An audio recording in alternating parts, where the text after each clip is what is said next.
अगर आप नीट या किसी और मेडिकल फील्ड को छोड़कर एसएससी या गवर्नमेंट जॉब की प्रिपरेशन स्टार्ट करने का सोच रहे हैं, तो प्लीज़ इस वीडियो को इन तक ज़रूर देखना और बिल्कुल भी स्किप मत करना। हो सकता है मेरी जर्नी और जो मेरी मिस्टेक्स हैं, उससे आपको एक सही डिसीजन लेने में कुछ हेल्प मिल सके। Hello everyone, my name is Radha Pal and आज मैं अपनी जर्नी शेयर करने वाली हूँ।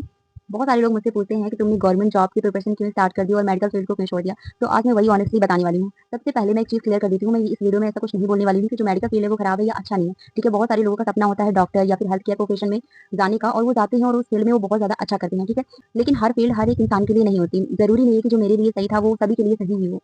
मैंने मेडिकल के लिए 2 ड्रॉप्स लिए और मतलब जितना हो सकता था मैंने किया, मैंने अपनी पूरी कोशिश की, लेकिन धीरे-धीरे मुझे रियलाइज़ हुआ कि मेरा जो इंटरेस्ट है और मेरी स्ट्रेंथ शायद इस फील्ड के लिए नहीं है। उसके बाद फिर मतलब मैंने ये भी सोचा कि अगर मैं सिर्फ़ इसलिए लगी होंगी कि मैंने पहले से इसको इतना टाइम दिया है, तो हो सकता है मैं और ज़्यादा टाइम लॉस कर दूँ और मेरा कुछ नहीं होने वाला इससे।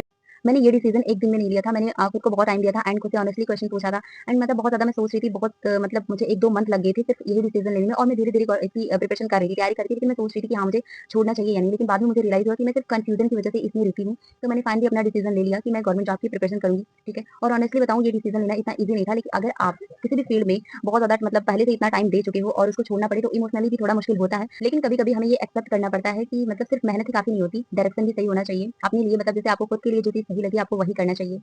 मुझे लगा कि गवर्नमेंट जॉब मेरी पर्सनैलिटी और मेरे गोल्स के ज़्यादा करीब है, इसलिए मैंने अपनी जर्नी को एक नई डायरेक्शन दी, ठीक है? और अब मैं उन लोगों से बात करना चाहती हूँ जो मेडिकल फील्ड को छोड़कर एसएससी या किसी और गवर्नमेंट जॉब की तरफ स्विच करने का सोच रहे हैं, ठीक है? तो मैं सबसे पहले एडवाइस यही दूँगी कि अपना डिसीजन क्लियर रखो। मतलब अगर आपने सोच लिया है कि आपको मेडिकल फील्ड छोड़ना है या कोई और फील्ड छोड़ना है, किसी और फील्ड में जाना है, मतलब ये बात है, ठीक है? तो आपको अपना गोल क्लियर रखना है, बार-बार माइंड नहीं चेंज करना है, क्योंकि अगर आप बार-बार यही सोचोगे, आज मेडिकल, कल एसएससी, परसों कोई और एग्ज़ाम, मतलब हर एग्ज़ाम को टारगेट करोगे, आपका माइंड बार-बार चेंज होगा, तो इसमें सबसे ज़्यादा नुकसान आपके टाइम का होगा और लास्ट में आप मतलब अच्छा डिसीजन भी नहीं ले पाओगे। बहुत लास्ट तक रहोगे, तब तक आपको समझ में आएगा कि अगर यही चीज़ मैं पहले सोच लिया होता तो मेरी स्टडी अब तक कुछ स्टडी हो गई होती 20-30%, ठीक है? तो बाद में पछताना ना पड़े, इसलिए अपना जो डिसीजन है उसको एकदम क्लियर रखो, बार-बार माइंड मत चेंज करो।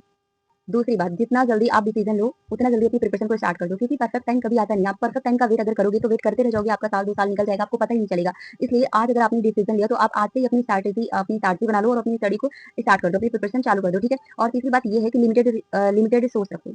मतलब तीसरी बात ये है कि आप लिमिटेड सोर्स रखो, मतलब आप हर टीचर के पीछे मत भागो, मतलब ढेर सारे टीचर जैसे इनको भी देख लो, इनको भी देख लो, तो ऐसे नहीं करना है, क्योंकि जो भी बच्चे होते हैं किसी भी फील्ड में अगर वो जाते हैं तो जब नए-नए होते हैं तो पहले वो टीचर्स को चूज़ करते हैं, तो ढेर सारे टीचर्स को देखते हैं, समझ में नहीं आता। आपको एक प्रॉपर वीडियो देख लेनी है कि किस टीचर से कौन से सब्जेक्ट्स, मतलब आपको एक-एक वीडियो पढ़ लेना है हर सब्जेक्ट के, हर टीचर से, मतलब जिसको आप जानते हो और जिससे समझ में आए उन्हीं से पढ़ो। मतलब अपने जो रिसोर्स हैं उसको लिमिटेड ही रखो, लो जिससे आपको समझ में आता है, उसके बाद उन्हीं के नोट्स और उन्हीं की क्लासेस को फॉलो करो और लास्ट तक उन्हीं पर ट्रस्ट करो, तभी आपका कुछ होने वाला है, ठीक है? 5वीं बात कंपैरिज़न मत करो किसी भी चीज़ से, ठीक है? किसी भी से कंपैरिज़न मत करो, जैसे कि अगर आप कोई भी फील्ड, मतलब आप किसी भी फील्ड में जाते हो, किसी फील्ड को छोड़ोगे तो बहुत सारे लोग आएँगे, बोलेंगे कि तुमने गलत किया या आपको ऐसा करना था, मतलब अलग-अलग सभी लोग बोलेंगे। आपको किसी की बातों से फ़र्क नहीं पड़ना चाहिए। जैसे मैंने जब अपना डिसीज़न चेंज किया था, मतलब मैंने अपना ये नया डिसीज़न लिया था अपनी जर्नी के लिए, तो बहुत सारे लोगों ने मुझे बहुत कुछ बोला, लेकिन मुझे इन सभी की बातों का कोई फ़र्क नहीं पड़ा, क्योंकि मैं अपने माइंड से क्लियर थी कि मुझे क्या करना है। ये तुम्हारी लाइफ़ है और डिसीज़न भी तुम्हारा होना चाहिए, लेकिन आप डिसीज़न सोच समझ के लो, ठीक है? और सबसे इम्पोर्टेंट बात, आप अपना गोल लिखो। हर सुबह आप याद करो कि आप ये जर्नी किस लिए कर रहे हो। जब आपके पास एक स्ट्रॉन्ग रीज़न होगा, तो फिर आपको बार-बार मोटिवेशन की ज़रूरत नहीं पड़ेगी।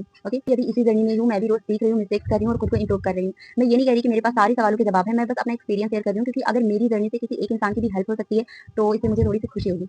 अगर आप भी मेडिकल से गवर्नमेंट जॉब की तरफ स्विच कर रहे हो, तो आप बस इतना एक बात याद रखना कि कन्फ्यूजन से सिलेक्शन नहीं होगा, कंसिस्टेंसी से होगा। तो आपको मतलब सिर्फ इतना सोचना है कि आपको इतना करना है कि आप जिस भी डिसीजन को लिए हो, जिस भी एग्जाम की प्रिपरेशन कर रहे हो, अपनी पूरी एनर्जी बस उसी गोल पर लगा दो। मुझे बस इतना कहना था। और अगर आप इस जर्नी से रिलेट कर रहे हो तो कमेंट में ज़रूर बताना कि आप किस एग्जाम से स्विच कर रहे हो और कौन से एग्जाम की प्रिपरेशन कर रहे हो। एंड एक बहुत ज़रूरी बात मुझे बतानी है, आप लोग इस चैनल को सब्सक्राइब कर लेना, क्योंकि मैं बहुत सारे ऐसे टॉपिक सोच के रखी हूँ जिस पे मुझे वीडियो बनानी है, जो स्टूडेंट की रियल प्रॉब्लम्स होती हैं, मतलब बहुत सारी प्रॉब्लम्स होती हैं जो मैं मतलब आप लोग रिलेट करोगे ज़रूर से। एंड अगर वीडियो पसंद आई हो तो लाइक ज़रूर करना एंड कमेंट में आप लोग बताना कि आप किस एग्जाम की प्रिपरेशन कर रहे हो और आपको वीडियो कैसी लगी। Thank you for watching this video and bye.